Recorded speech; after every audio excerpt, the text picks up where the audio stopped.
શું આપ હૃદય સંબંધી સમસ્યાઓનો સામનો કરી રહ્યા છો?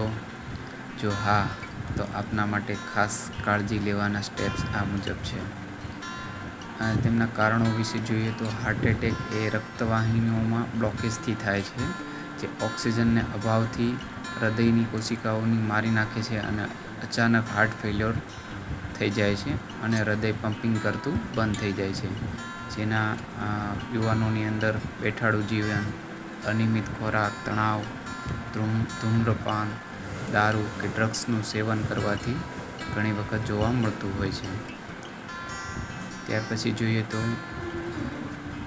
ગંભીર કોવિડની અંદર હોસ્પિટલાઇઝ દર્દીઓમાં 25% હાર્ટ ફેલિયરનો મૃત્યુ દર હતો, જે કોવિડ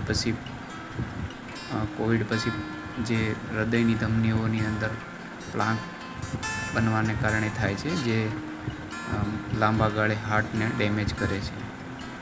જેમાં ધ્યાન રાખવા જેવી બાબતોની અંદર નિયમિત વ્યાયામ, સંતુલિત આહાર, તણાવમાં ઘટાડો અને ઊંઘ અને યોગ જેવી બાબતોનો સમાવેશ થાય છે. તો આપણે હાર્ટ એટેકને રોકવા માટે દર 6 મહિને ડાયાબિટીસ, બીપીની તપાસ કરાવવી જોઈએ. જો છાતીમાં દુખાવો, શ્વાસમાં ગભરામણ, થાક જેવા ચિહ્નો જોવા મળે તો તુરંત જ ડૉક્ટરને બતાવવું જોઈએ અને વહેલી તકે એની સારવાર કરવી જોઈએ. Thank you. આભાર.